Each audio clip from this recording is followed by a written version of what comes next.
Eu quero que você fale um bom amém. Amen. Hein? Alléluia.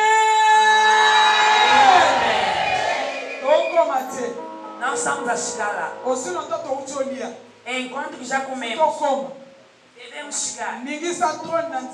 Mexa o trono do Senhor. Porque hoje é domingo. Estamos a colocar ponto e vírgula na nossa convenção.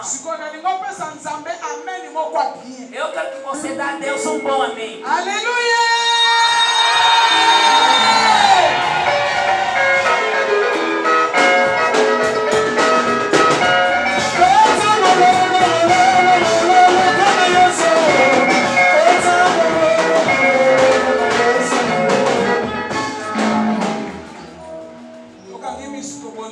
Fechamos os olhos, vamos orar. Pai, obrigado. Te bendiço na tarde de Deus. Caro Espírito Santo, bom amigo, eu te aclamo na tarde de Deus. Senhor, deixe falar. Eu desapareço do teu lugar. Tudo que vai ser entre mim, que esteja dando a vida, e que vai dar a vida. Eu destou todo o poder do mundo da treva, que pode vir nesse momento ou levar nossos pensamentos afora. Estamos a se levantar em nome do Senhor Jesus. Pai, toma o controle da sala. Deus, o Kibuco te aclama. Deus se manifesta para nós te viver na tarde de Deus. Em nome de Jesus. Amém. Sentemos. Ok, merci pour l'ensemble de cette Obrigada a esse Deus que nos fez a graça. Devemos somente bendizer a Ele. Porque se não é Deus, não íamos encontrar. Ele é que faz a graça, nós estamos juntos. Não esquecendo. Estamos a bendizer nosso papai Monica, que deixou espaço para nós, mamãe. Deus dos céus que te abençoe. E também bendiz a presença dos servos de Deus. E também todo o colégio que trabalha com o papai. E a todos também que vêm lhe visitar. Deixa que Deus dos céus abençoe. Eu também vos abençoo, mamãe linda. Hoje você é uniforme, Deus seja louvado. Aplauda fortemente. Estão a brilhar pela glória do Senhor. Eles estão a fazer a força para nos ligar. Deus abençoe. E abençoe os moços. Abençoe minha mamãe. E estendeu o pano para mim pisar. Deus do céu, pensa nela. Compra a vontade do coração dela. Yes. Ok, estamos a correr. O tempo é pouco, mesmo pouco. O tema é mulher, levanta-te. Sexta-feira vamos sobre a mulher e a família. Hoje uma pequena palavra só, mas Senhor nos ajude. Vamos abrir nossas Bíblias no livro de 1 Samuel 25, 2 até 18. Chapitre 2. No verso, verset 2. 2. 1 Samuel, 1 Samuel 25. Je dis au nom du Seigneur. Amen, papa. Il y avait à Mahon un homme fort riche, possédant des biens. À Carmel, il avait 3000 brebis et 1000 chèvres, et il se trouvait à Carmel pour la tonte de ses brebis. Le nom de cet homme était Nabal. Et sa femme s'appelait Abigail. C'était une femme de bon sens et belle de figure. Mais l'homme était dur et méchant dans ses actions. Il descendait de Caleb. David apprit au désert de Nabal tondait ses brebis. Il envoya vers lui 10 jeunes gens auxquels il dit: montez à Carmel et allez auprès de Nabal. Vous les saluerez en mon nom. Et vous lui parlerez ainsi: Pour la vie soit en paix et que la paix soit avec ta maison et tout ce qui t'appartient. 7. Et maintenant, j'ai appris que tu as les tondeurs. Or, tes bergers ont été avec nous. Nous ne leur avons fait aucun outrage et rien ne leur a été enlevé. Papa, merci. La parole est du Seigneur. Ok. O seu tema da mamã que eu trouxe na tarde de hoje, o papai já leu. Vamos falar sobre uma boa mulher. Une femme de bon sens, uma mulher de bom senso, devant un mari dur, perante marido duro méchant e mau. Dizendo em Lingala, a mulher boa que é encontrado com homem que é muito duro e também é mau. Essa mulher, perante esse homem, como ela que pode ser? Como é que ela deve se comportar para receber o Espírito Maligno? Então, mostra a história. Diz na Bíblia, havia uma mulher, tinha seu marido. Essa mulher, o nome da Abigail. O homem nome Nabal. Havia um dia, nosso irmão Davi, havia fome no sol, não tinham nada. Disse a Nabal, ele tinha dinheiro, tinha tudo, se dá toda a riqueza que ele tinha. Davi pegou os seus, disse: vão ao Nabal, vão pedir comida. Antes de pedir, saúda. Diz a ele que a paz do Senhor esteja contigo e a tua família também. E a toda a tua riqueza do rebanho. Quem mandou essa salvação é Davi. Amém. Disseram os servos foram, chegando eles, disseram a Nabal, começaram com fome e dizer, começaram a saudação, que é sinal de tudo. Para você entrar na casa da pessoa, vai abrir a porta e aceitar ela. Primeira coisa é saudação. Se você não saudar, ele vai sair fora. Mesmo cai agora, a tua vizinha, se é daqui e você passa e não saúda, amanhã vai te fofocar. As nossas irmãs aqui não há coisa que é mais do que a saudação. Não lhe dá comida, mas a saudação. Mas não do outro lado. Nossa saudação só começa a conhecer. Ela cumprimenta mesmo não conhecendo. Mais importante que o importante é isso mesmo, cumprimentar.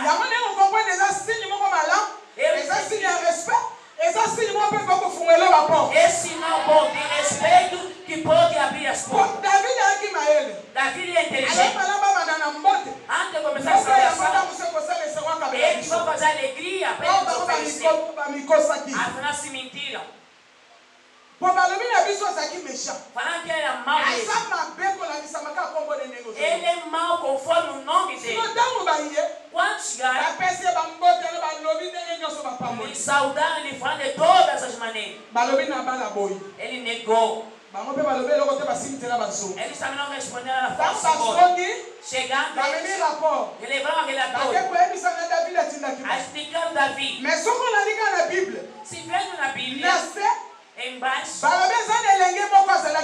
disseram que havia um jovem. Esse jovem, quando ouviu Nabal, eles foram. E se eu deixar conforme ele foi, se ele chegar a dizer Davi, Davi vai vir nos matar com seu exército. Amém. O jovem que fez? Correu, foi encontrar a Abigail.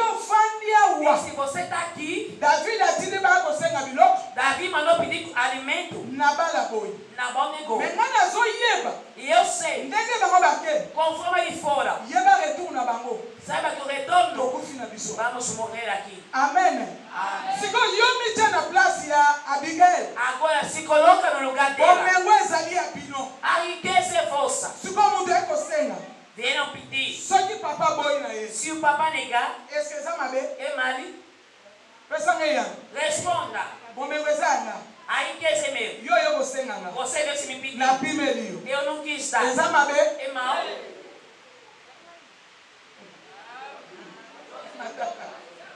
Balobi ntango elenge akimi. Quando o jovem foi, Abigail afandi. Abigail sentou. Atali. Olhou. Abisonga na tiki. Se eu deixar, Okufa. vamos morrer. Esengenga na sala. Devo eu fazer algo. Balobi Abigail abengi basala. Abigail chamou Alobi servas. bokangisa biloko. Disse isso Bokanga kozwa. peguem Biloko nyonso toza na ngo. todos os tipos de comida. Soko tozotanga Biblia okomona tia.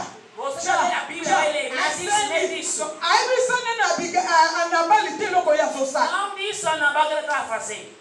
Azwi biloko nyonso wana. Pegou tudo isso. Balobi Abigail azwi bampunda mati. Dizendo que Abigail pegou no jumento, foi. Abandi kokende. Começou a caminhar. Ntango azokende. Ao ir, Akomi na nzela. chegando no caminho, Ameni basali na ye. levou seus servos. Ali malamu tokende. Disse, vamos. Po soki tofandi awa. Porque se nós ficar aqui, tokokufa. vamos morrer. Esenga so tosaka intervention sans ya yeba. Vamos fazer intervenção sem ele Ntango saber. akomi. Chegando, Donc na 25 ezo sabino biso bwe na 1 Samuel 33. 1 Samuel 33, no Ntango 25. amoni David. Quando viu Davi, Abigail eloni asalaki. o que Abigail Balobi fez? akei akweka na makolo na ye. Se aquela foi Abandi e prostrou-se kosala na nos pés bolimbisi. dele. Disse, David perdoa. alobi te. Ele disse, não, Biso não, efuti okende kaka koboma. não me matar. Ye alobi te Ele mokonzi. disse, não, Pardon rei. mpenza limbisa. Por favor, Omoni perdoa. mobali na nga wana. Aquele meu Omoni marido, lolenge asali. conforme ele é, Aza mabe makasi. ele é muito mau. Amen.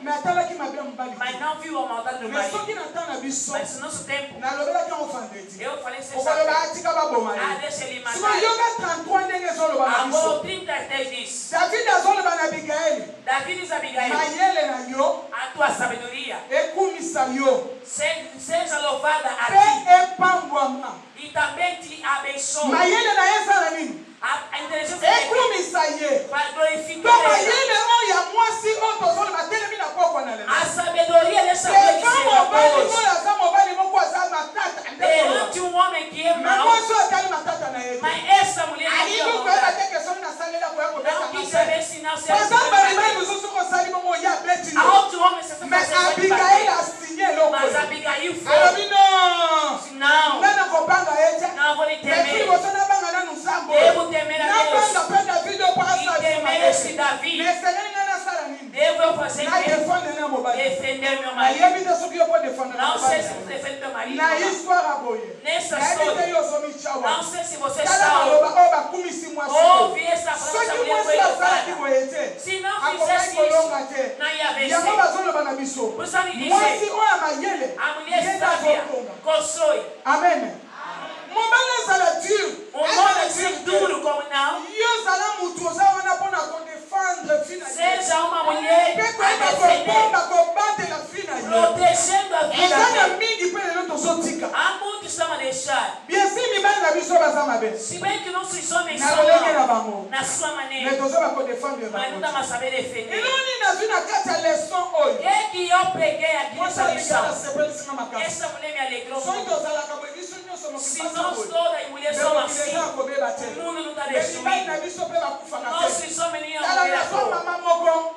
Eu peguei uma mamã nesta pregação. azolela. Ele acertou da chorar. nanga mama bongo. E disse, mambo, soki nayebaki se eu soubesse lolenge ya modele da ozoteyanga maneira de me pregar-me, obanaka kokai kokufa meu te. marido ia morrer. pourquoi Por quê? tokoma place wana. Vamos chegar. mobali nezalaki kaka boye lolenge O marido também era assim. azalaki mutu moko aza komema masanga. Bebia também muito. me ntango azomela Mas quando bebia, mama nazalasa ndene aquela não aye fazia. mama basomai na ndako Quando ele chega em nayebi casa, soko kolia te quando você vai na comer, bazopimele biloko não vou dar ntango soki comida. nazwi mai na sopeli ye Vou pegar no nazosalela água. nyonso na Vou lingi fazer tudo que eu quiser. tina nde mayaya kozwa ye Até a doença da fingir morreu. Hoje eu fiquei solteiro. Quando não se pega isso, eu sinto condenação. Eu tinha que saber essa pregação para me defender meu marido. Se eu soubesse, ele ia morrer. Isso eu peço perdão a Deus. Pai, perdoa. Nem meu marido, porque eu vou receber agora, me protegendo. Amém, maman.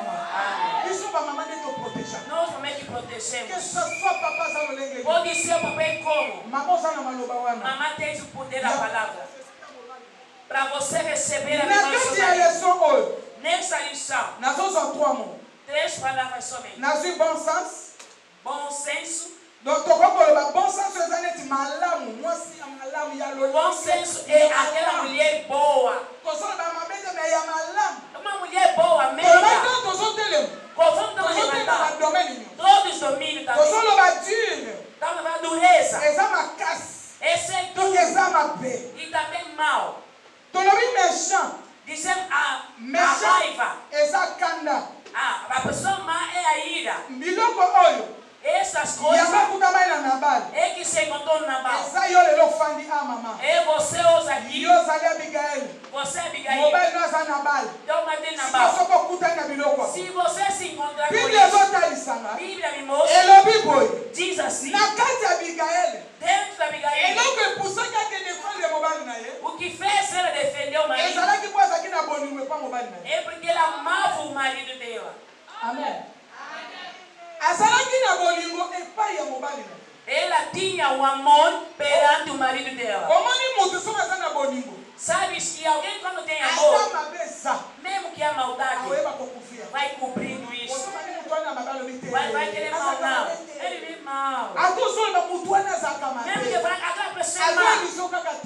Não. Você não vê mal. Mas eu lhe vejo assim. Vamos responder bem, mamãe.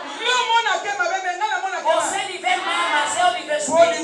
O amor é que tapa toda a maldade. A Abigail me mostrou o amor. Vai guardar a se eu abrir, vou lhe matar.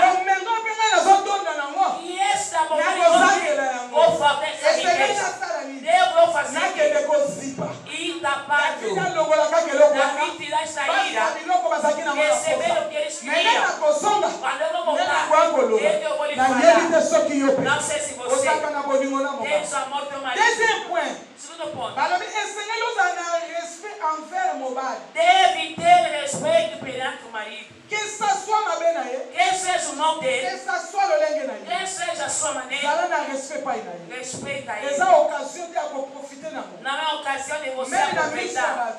Mesmo perto das pessoas, altas mulheres, marido é mau. Não consegue falar com ele assim. Vai discutindo até ele pessoa. Pequena coisa. Vai fazer sair tudo. Vai expor o marido. Em vez de guardar, já não há respeito. Vai falar isso que ela quiser. Esse homem que bebia, deveria a mulher fazer tudo. Terceiro ponto. Terceiro. A mamãe deve ter a temperança. Ter a calma. Hoje nós no nosso lado não há calma. Mesmo nas nossas igrejas, já não há uma temperança. Vai ver algo. Em vez de você manter a calma, não vou lhe ver depois para me conversar com ele. Já não há. Naquela hora é dignidade.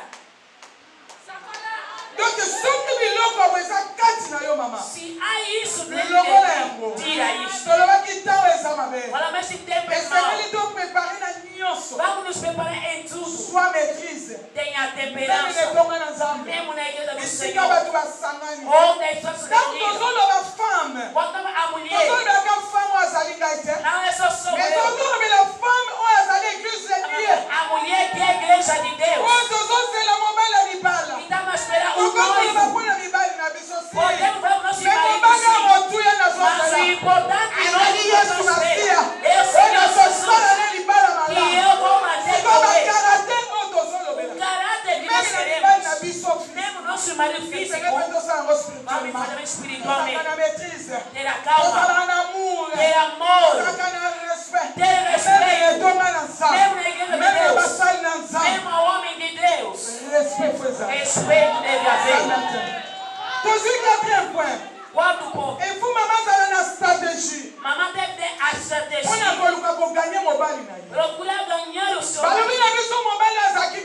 Fala, esse homem era mau. Mas fala, eu tenho que ter a estratégia. Fala, eu ganhei meu marido. Devo ter uma maneira assim. Porque o homem perante ele é fraco. Pode ser tudo, não será como. Mas quem pode rebaixar é a mulher. Você é a mulher? Deve ser a mulher que tem boa linguagem. Que está deixando seu marido. Não é linguagem seca. Ok. Deus te abençoe. Ah, você também. Mas essa mulher que está puxando o marido com toda a sabedoria. Deus te abençoe, meu pai. Essa mulher que está que tem a estratégia. Muito lá para se distribuir. Mesmo dos homens de Deus. Por favor, a estratégia no lar. Amém. Não pensa que não, mas tem pastor acabou. Ele é homem, tem sangue e água circular é o café. Mas deve haver estratégia. Mesmo na obra do Senhor, mesmo no nosso lar, saber receber o Espírito do Marido e sustentar o ministério dele e fortificar também. Aí o homem vai bater peito. Vai dizer, não é minha coroa. Conforme eu disse, procura a estratégia. Mesmo se ele é como, mamãe tem o meio de você lhe receber, dele retornar no caminho. Não com a raiva. Eu disse naquele dia, não conversa com a ira. Procura ter um diálogo. Conversando. Eu perguntei quem come com o papai na mesa aqui. Nem chegaram 5 aqui. Sabe, comendo tal conversar. Onde sai o segredo? Jesus, quando ele veio, era onde? Na mesa. Ele sabia. A pessoa que vai comer com ele, ele não vai me vender.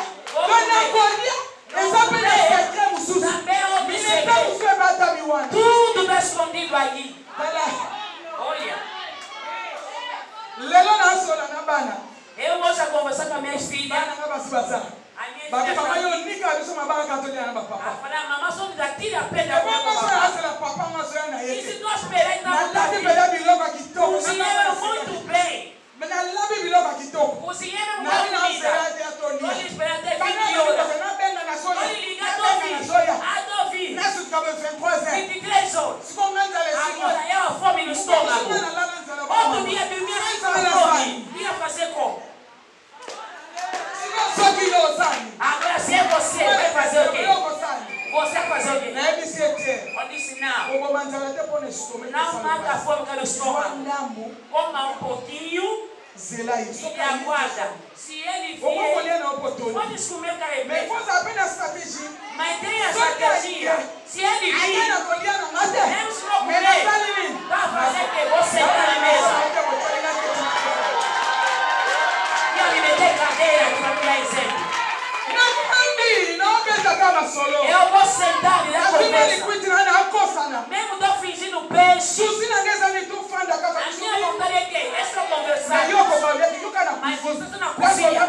Onde cozinha se fosse, vai dividir. Depois na panela. E entra para descer na mesa.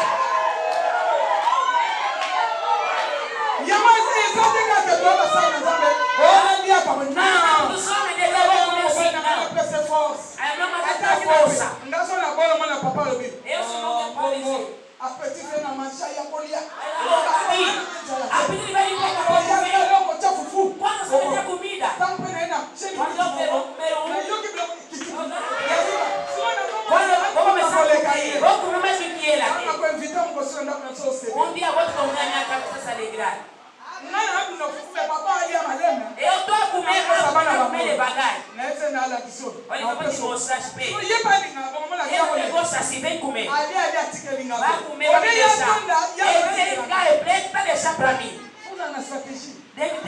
estratégia. Não é feitiço. Eu, no princípio, as cunhadas diziam feitiço. Meu feitiço é Jesus. Eu disse que eu sou da casa na fundação de Jesus.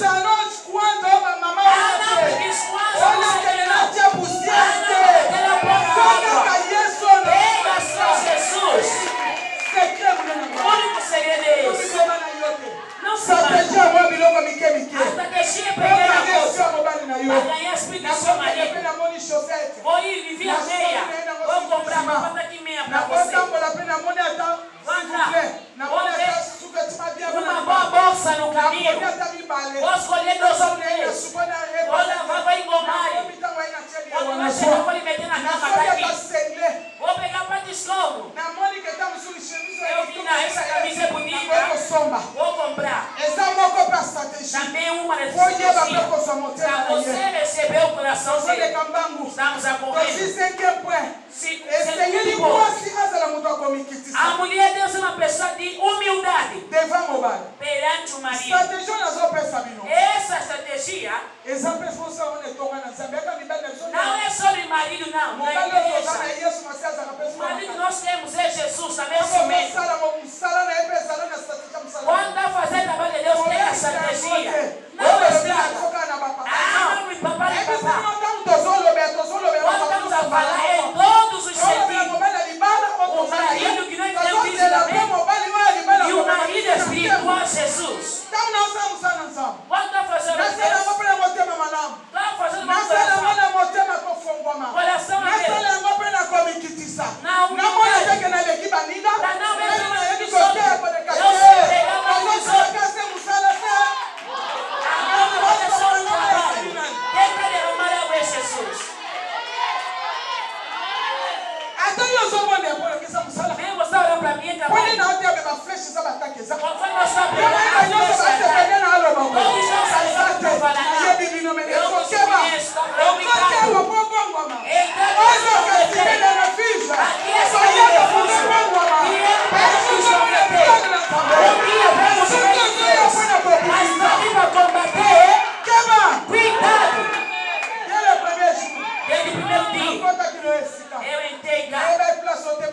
eu não conhecia até eu vim aqui.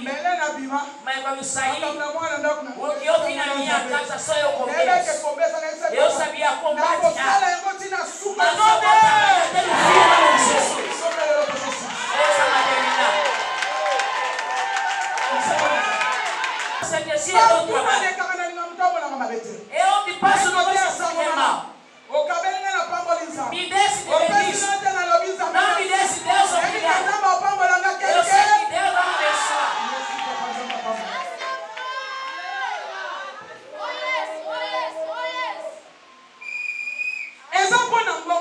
Não é pelo dinheiro. Ah, não, vou pegar pelo dinheiro. Não, eu não faço isso.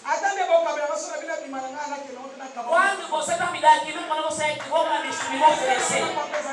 Meu trabalho é assim. Eu vou dar depois, vou embora. Eu sei que Deus vai me abençoar. Por isso nós estamos a trabalhar com cuidado. Mesmo com a nossa mulher. Quando está vindo, aquela mamãe não fiz assim. Aquela mamãe é assim, assim, assim. Aquele papai é assim, assim. Você é pastor visionário. Antes de ver problema, deixa ver. Deixa no espírito. Não acaba o problema assim. Você também que não tem cuidado. Não queremos destruir, mas nós queremos construir. E levar o povo de Deus para ver a glória do Senhor. É isso o Evangelho.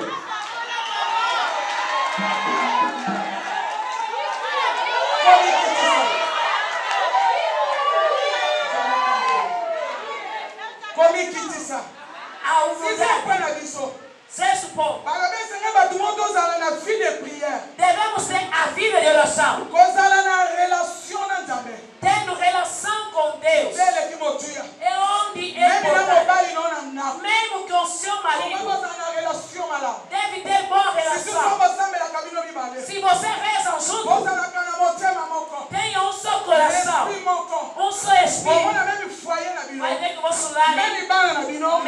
filho vão ser diferentes. Em todo filho. Bíblia não diz. Vamos ver. A diferença no justo e os maus. É conforme nós servimos. Você é a sua família. Se você entrou, vai viver a diferença. Os filhos são meigos. Não são filhos de desordem. Mas Deus não lhes protege. Sabe onde nós homens de Deus? Nossos filhos são muito combativos. Por isso não começa a deixar filho em casa. Na vigília de Deus. Na oração matinal ou em casa. Lhe junta. Ora para os filhos. O Espírito de unção me cega dentro de casa. Se você nesse lugar, vai dar por isso, ensina a mulher. Conhecer a palavra de Deus. Mesmo no prédio. Mas a mulher temendo a Deus. A mulher confia a Deus. E exalta a Deus. Eu também Deus vamos abençoar. Viva a oração. Vai ver outro pastor. Mulher não vai rezar. Outra quando se separa da missão. Se o marido está rezando, vai dizer que vai ajoelhar. O marido me falar, chorar. Dizer, mãe, deixa só. Você pensa para papá. Eu estou vendo. Mãe, vamos orar. Orar. O outro está orando. Ah, tá demorando. Onde eu dormi? Oh, esse é teu. Você que passou, não sou passou. Oh, não tem nada a ver comigo.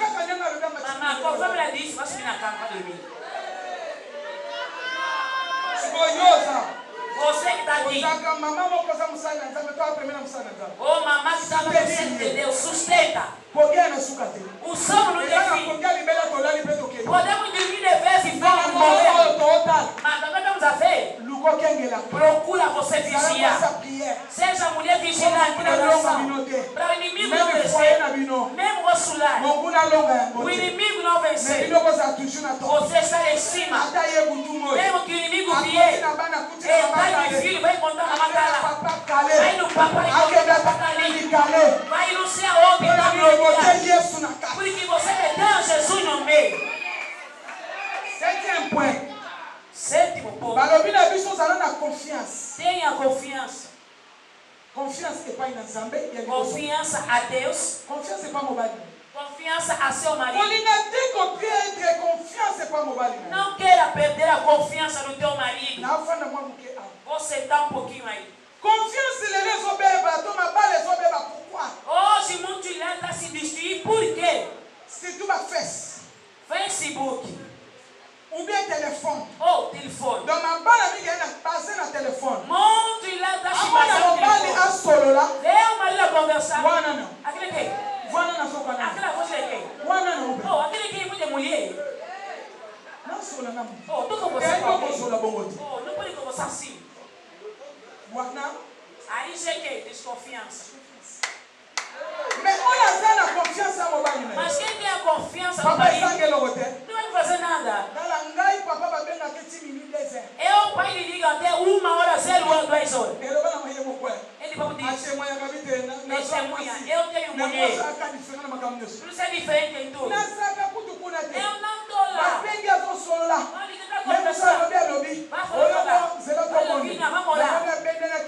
Vai descer da cama, vai ajoelhar. Oh, Deus. Ah, não, Deus lhe ajuda. Ajuda a irmã. Tenho confiança dele. Se ele vai gostar, foi ele que sabe. Mas eu tenho confiança.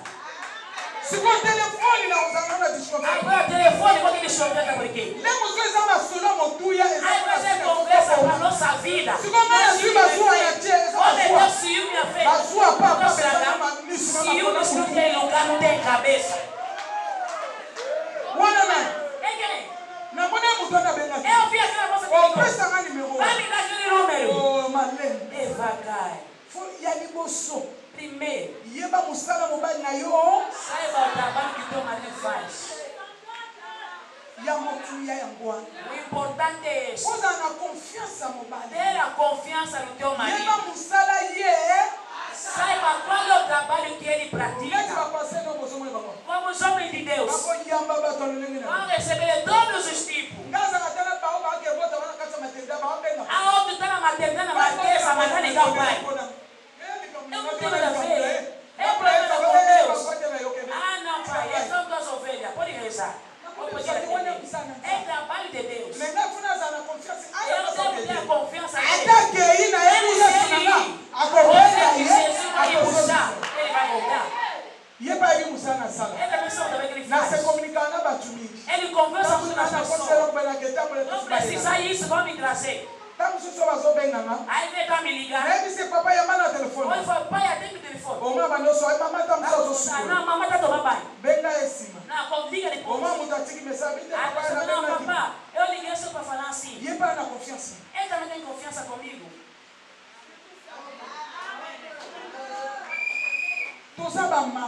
Somos mamães.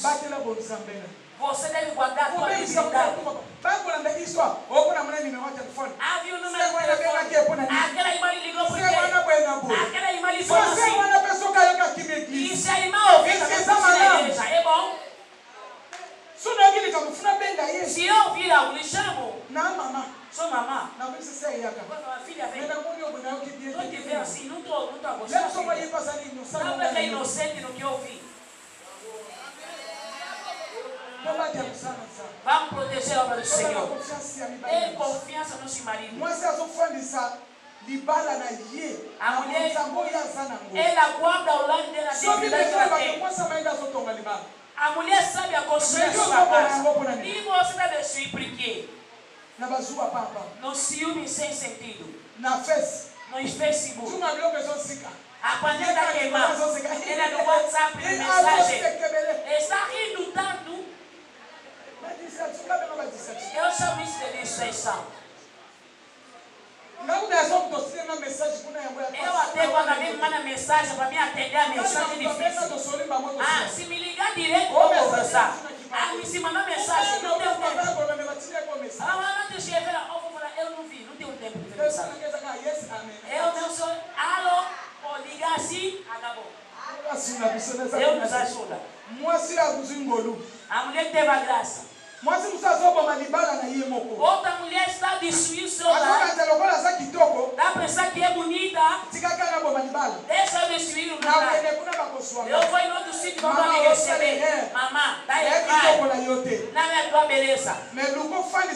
Mas procura fazer sentar o teu lar. Provérbio 31, 26 diz: mulher abrindo a sua boca com sabedoria. Não abra a sua boca em vão, em coisas sem sentido, deixando passar tempo a distração. Abra a sua boca na sabedoria. Fala coisas com sabedoria. Não fale em vão. Não ouvisse, não fale. Fala o que você viu, o que você ouviu. Não fala o que você não ouviu e o que você não ouviu. Cuidado, não. Mesmo tomar. Eu também queria ver a mão de Jesus. Para confirmar. É mesmo Jesus. Mas você falar sem confirmar. Sem fé. Está falando na boca. Mamãe fala. O lar se destruiu para ele falar boa. Ah, você quer. O papai. Abigail se fez esse erro. Ia destruir tudo. Porque o Espírito da vida vi. Ia vir destruir tudo. Hoje, mesmo na tua casa, está mandando muita roupa. Está abrindo muitas coisas. A pessoa demanda que vai vir sozinho. Vai receber todos os leções dele. Vamos sentar lá. Agora vamos você chorar. Estou me perguntando a Deus, por que é assim na minha vida? Por que é assim na minha vida? Vai perguntar a Deus. Mas se você reconhecer o que fazer, Deus vai descer, vai operar. Se Deus vai deixar permanecer. Você vai entender o teu comportamento. Quando vai voltar, Deus não deixa ninguém. Ele só recebe. O mundo pode te deitar. A pessoa do mundo pode te rir. Mas Deus não. Deus só me recebe. Mesmo que eu fiz a vontade. Mesmo se eu peguei como. Mas quando eu vou voltar, Ele me receberá. Conforme Abigail fez. Tinha fé se eu ir. Davi ia fazer ele voltar o seu coração atrás. Alta mulher matamos nosso marido. Se fosse no nosso tempo, eu ia procurar de Nick. Vou lá procurar advogado. Nossa riqueza. Ele vai me matar. Vamos ir até no tribunal. É assim. Porque a riqueza é nossa. Ele vai me matar por quê? Dizer. Não é pela riqueza. Mas é pela divinidade do Senhor. Agora coloca-te em pé. Vamos orar a Deus. Deus te abençoe. Você que seguiu a conversão no dia de hoje. Estamos no fim. Diga Deus. Vai te fazer uma mulher de graça. Te dar inteligência. Onde você não conseguia fazer. O que você não fazia para fazer. Se é mulher de homem de Deus, está vendo esse o ministério. Conforme eu fiz a pregação, também converta-te. Mamãe me disse, eu era uma pessoa má, mas Deus me apanhou na ilha. Hoje me exaltou. Nós todos, onde sair, você sabe. Nem vou falar. Eu era a pessoa má, mas se Deus me apanhou, hoje me deu perante a você. Agora você se veja. Você é como? Perante problema. Perante teu marido. Ou perante a igreja. Como é que você reage? Mesmo no seu pastor. Como é que você está? Em todo sítio onde você vive. Mesmo no teu bairro. Você é como? Você é como na e é pessoa má. Se você não é dura, hoje diga a Deus, Pai, desendureça o meu coração. Para Ele te abençoar. Receba Jesus como Senhor e Salvador. E vai dar salvação para casa.